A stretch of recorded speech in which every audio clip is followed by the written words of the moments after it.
Don't go to your car. Adrian Colville heard the words before he saw who said them. He was crossing the lobby of the Colville-Holt building on West Georgia Street, briefcase in one hand, phone lighting up with a message from his assistant about Thursday traffic on the Sea to Sky. When the voice came from somewhere near the floor, he stopped. Mila Brennan was sitting cross-legged on the marble near the security desk, a sketch pad open on her knees, a stub of green pencil in her hand. She was 8 years old, the daughter of Fiona Brennan, who had managed the building's custodial services for the past 4 years. On afternoons when school ended early and Fiona worked late, Mila came here. She sat in her corner, drew her pictures, and bothered no one. Most people walked past without looking down. Adrian had looked down, occasionally, and nodded. He did not believe he had ever spoken to her directly. "What did you say?" he asked. Mila looked up at him. Her eyes were very steady for a child's eyes. "Don't go to your car," she said again. "Please, Mr. Colville, not today." Adrian glanced toward the parkade entrance. His dark blue Lexus was in its usual space. 4B, reserved, the small yellow sign with his initials that had been there since the building opened 20 years ago. The car looked exactly as it should. He looked back at the girl. She had set down her pencil. Her hands were folded in her lap. "I'm late," he said, his voice patient. "I have a client meeting. Whatever this is, Mila." "I heard them say your name," she said. "Last night, in the stairwell. A woman and a man. They said Thursday. They said the road past Britannia Beach." She paused. Her voice stayed level, the way children's voices sometimes stay level when they are working very hard to be believed. "They said they would find it in the water." Adrian did not move for a long moment. He was 62 years old and had spent 35 of those years in courtrooms. He had learned to read hesitation in a witness the way a doctor reads a pulse. He had seen people lie, bluff, exaggerate, confabulate, and tell the truth badly. What he saw in Mila Brennan's face was none of those things.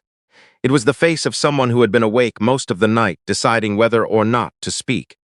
"Walk with me," he said quietly, slowly. They went to the far side of the lobby, behind the tall, potted ficus trees near the alley-facing window. Adrian crouched, so his eyes were level with hers. His knees reminded him they had an opinion about this. He ignored them. "Tell me everything," he said. "Start from last night." Mila took a breath. Her mother had stayed late to run the monthly floor buffers in the east stairwell. Mila had been curled in her corner, almost asleep, when voices drifted up from the second-floor landing. The stairwell door was propped open with a buffer cord. She hadn't meant to listen. She hadn't known yet that she should. A woman and a man. The man's voice was one she had never heard. The woman's voice she recognized immediately, the kind of voice that always sounds like it is at a garden party, even in a stairwell, even late at night. She had heard it in the lobby many times. She had heard it when it came to meet Adrian for lunch on certain Fridays. She didn't know the woman's name. Adrian did. He stayed very still and listened to the rest. The woman had said Thursday. She had said Adrian always drove the Sea to Sky to Horseshoe Bay for a client meeting, that he left between 7:30 and 8, that the road narrowed after Britannia Beach and the shoulder dropped steeply toward Howe Sound. The man had said the driver had been arranged. She had said good. Then she had said something that Mila repeated in the quiet, careful way of a child reciting something she knows is important without fully knowing why. That, after Thursday, she would not have to be so careful anymore. Adrian Colville had managed $60 million litigation. He had received calls informing him that clients he cared about had been convicted on evidence he could not refute. He had sat across from opposing counsel who threatened to end his career and felt nothing but a cold and useful steadiness. None of it had prepared him for the specific weight of standing behind a ficus tree in his own building, listening to an 8-year-old girl describe the logistics of his death in a voice still practicing being calm. "Mila," he said, "do you have anything else? Anything you can show me?" She reached into the front pocket of her jacket and pulled out a small red tablet, the kind made for children. The case was scratched along one edge and there was a sticker of a horse on the back. "I record my stories on it," she said, "before bed sometimes. When I heard them, I pressed the button. I held it near the door." She looked at him. I didn't know what else to do. There was a single voice memo, 11 minutes and 40 seconds. Adrian pressed play. The first 20 seconds were only the ambient hum of the buffer machine and the stairwell's ventilation. Then a door, footsteps, and a voice he knew completely, immediately, and without any ambiguity at all. Sylvie. His wife of 23 years speaking in her dinner party voice about the road past Britannia Beach, about drop angles and water depth and recovery timelines. The man's voice was lower, unhurried, the precise cadence of someone reading rough list they had rehearsed. He had handled the driver. The insurance amendment was already done. The notary had been taken care of. The insurance amendment.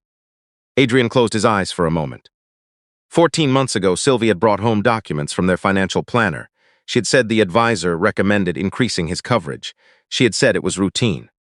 He had been in the final week of the Hendricks arbitration, the most complicated matter of his career at that stage, and he had signed where she pointed without reading past the summary page. He had trusted the weight of 23 years, as he trusted the weight of everything that had held long enough to stop requiring scrutiny. $40 million, accidental death, double indemnity. The man on the recording said the settlement timeline was 8 months from the date of death certificate. Sylvie said she knew. She had been patient. The man said a little longer. She said she knew how to wait. There was a small sound that might have been ice in a glass. Then nothing. Adrian stopped the playback. He stood slowly and looked across the lobby toward Parkade 4B. He looked at the rear bumper of the car waiting in his space.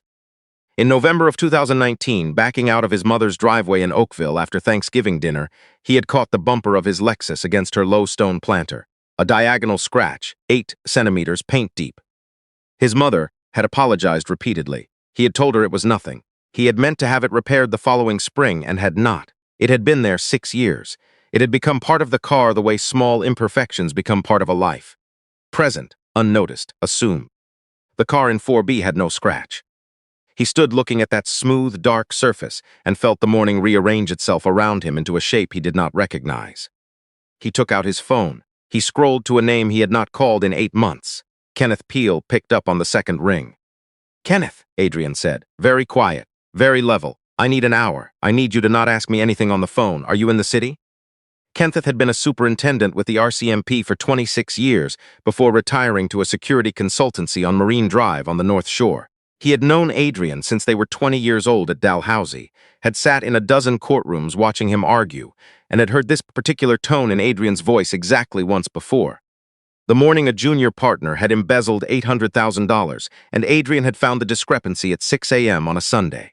Kenneth said, "Tell me where." They met at a coffee shop on Granville that had been there since before either of them had gray hair, the kind that still used ceramic mugs and kept the same photographs on the walls for decades. Adrian sat with his back to the wall and told Kenneth everything.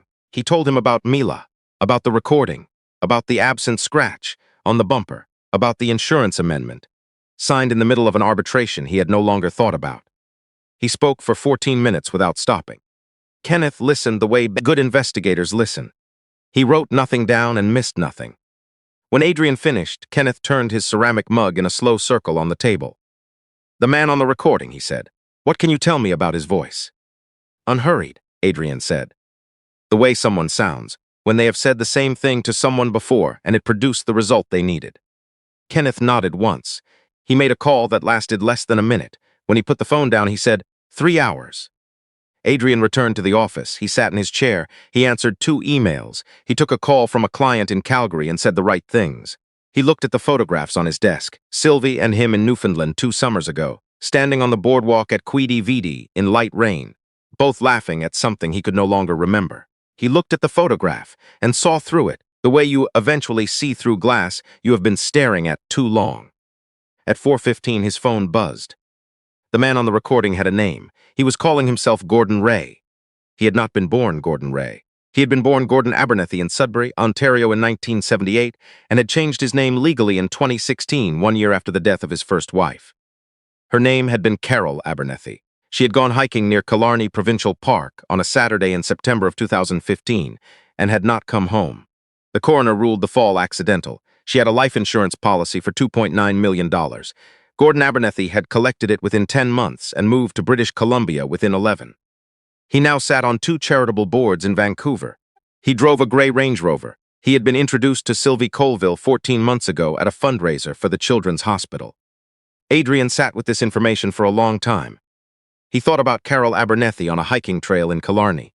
He thought about the road past Britannia Beach, where the shoulder dropped away to Howe Sound, where the water was deep and the current moved toward the pilings of the old wharf. He thought about patience. The recording had used that word twice. He thought about what kind of person teaches patience to someone else. What kind of person needs to. He did not know yet how much of this Sylvie had understood and how much she had been shown only what she needed to see. He thought it was possible to hold both versions of a person at once, the person who had planned this and the person who had been carefully led toward planning it, without the two canceling each other out. 35 years in law had taught him that moral complexity was not the same as moral innocence, and that it was not the same as condemnation either. He put both possibilities on the same shelf and left them there. That evening, he went home. Sylvie had made salmon with a dill crust. She had opened an Okanagan Pinot Gris he had been saving since Christmas. She lit the candle in the middle of the table and set the good placemats and asked him how the Hendricks appeal was progressing. He told her cautiously optimistic. She listened and refilled his glass without being asked. She reached across the table and laid her hand on top of his. "You look tired," she said. He looked at her. He looked at the woman who had proposed they adopt a dog and then spent 3 months researching breeds before deciding they traveled too much. The woman who had once driven 4 hours through a November ice storm because he had a difficult week and she thought he needed familiar company. The woman standing in a small chapel in Muskoka 25 years ago in a dress the color of cream holding his hand while the minister said the words that he had believed completely would hold. He looked at her and saw, beneath the warmth and the salmon and the wine, a careful attention, the specific watchfulness of a person monitoring whether something they have built is holding. He had seen that watchfulness in witnesses under cross-examination. He had never, in 23 years, seen it on her face. He felt a sadness with no sharp edges, only mass, the kind that moves slowly and arrives completely. After dinner, they sat in the living room. She rested her head briefly on his shoulder and he let her. The inlet lights reflected in the window across the room. He said, as if remembering, "I have the Horseshoe Bay meeting tomorrow, the Fitzgerald file. I'll leave early, beat the traffic on the Sea to Sky." Sylvie nodded against his shoulder. "Good thinking, that road's been wet." A pause. "Drive safe." "I will," he said. He lay awake until 2 in the morning. Then he got up quietly and sat at the kitchen island in the dark with the city outside the window and thought about Kenneth's words from that afternoon.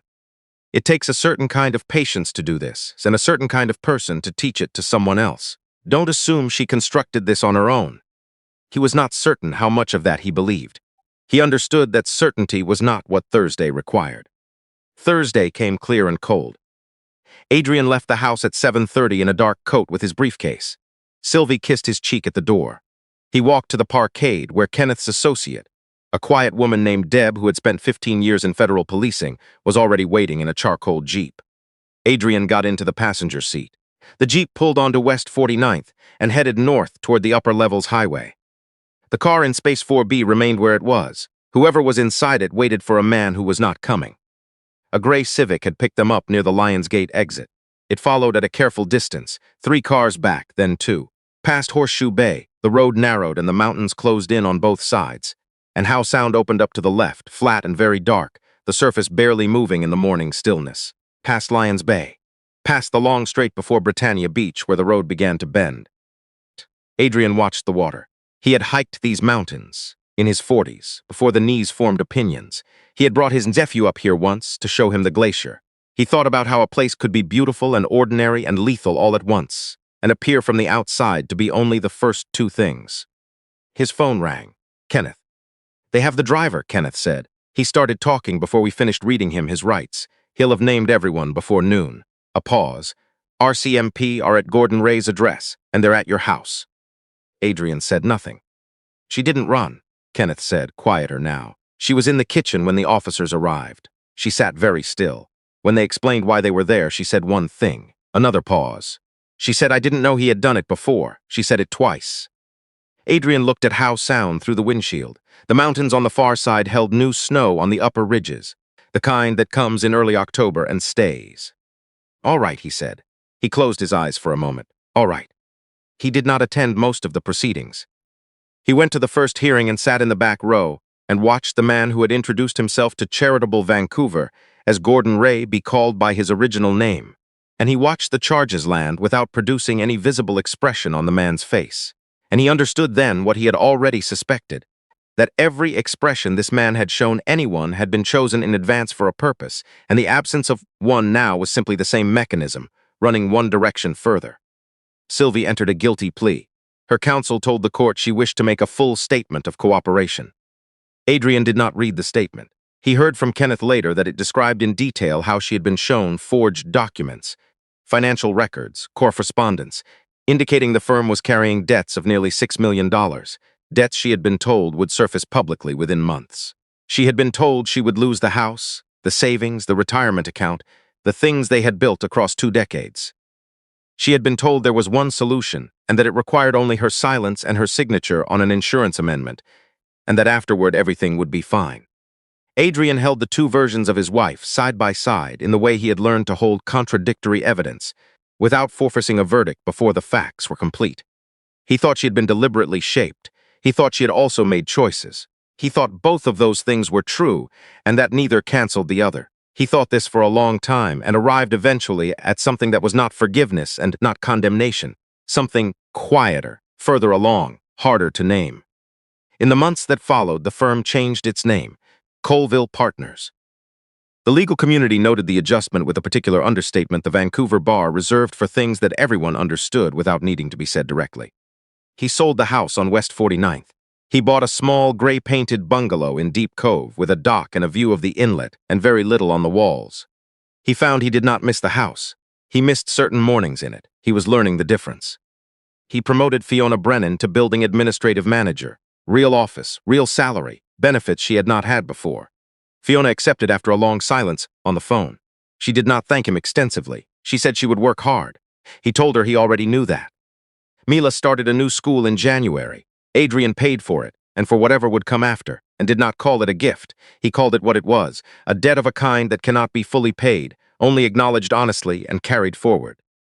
In April, on an afternoon, when the cherry blossoms on West Georgia were at their peak and the North Shore Mountains were showing the first green of the season above the tree line, Adrian came to the building for a meeting and found Mila sitting on the front steps in the spring light sketchpad on her knees. She was drawing the mountains, Grouse, Seymour, the blue ridge of them stacked behind the city. He sat beside her on the step. She kept drawing. "You still draw," he said. "I always draw," she said. She turned the page and showed him mountains, the inlet, a heron standing motionless on a dock piling. She had drawn the bird, precisely, the long neck, the patience in the stance, the particular stillness of a creature that is watching and waiting at the same time. "My mum says I draw because I have to," Mila said. "Like how some people talk too much. If I don't draw for a day, I feel wrong." "That makes sense," he said. They sat for a moment without speaking. A delivery truck moved along Georgia. Somewhere above them, through an open window on the 3rd floor, a phone rang and was answered. The city continued. "Mr. Colville," Mila said. "Yes." She kept her pencil moving. "Are you actually okay? Not like when people say they're okay." Adrian thought about it properly, because she had asked it properly. "Most of the time," he said. "Sometimes at night, the road past Britannia Beach comes back. Not for long." He watched a pigeon land on the railing across the street and immediately reconsider. "And then I think about a red tablet with a horse sticker on the back. And that second thing is bigger than the first thing. It stays bigger." He paused. "That helps more than I expected." Mila nodded. She turned to a fresh page and began sketching the city below the mountains, the cranes along the inlet, the small ferry crossing the water, the glass towers that tried and mostly failed to be as interesting as what was behind them. "My mum says," she said after a while, "that you can't know if something matters until you decide it does first, before you know what happens because of it." Adrian looked at the mountains behind the buildings, the snow caps barely visible above the towers. He had lived in this city for 40 years and still found those mountains improbable in the way that truly good things are improbable, the kind that should not fit inside a single view and do anyway. "Your mum is right," he said. "I think she usually is." Mila drew the ferry, small and steady, crossing the dark water. She drew without hesitating, in the unhurried way of someone who knows what they are looking at and trusts their hand to say it truly. Adrian sat beside her on the front steps of the building that still had his name on it, in the city that had continued without him, and was glad now that it did not have to, and he let the morning be exactly what it was.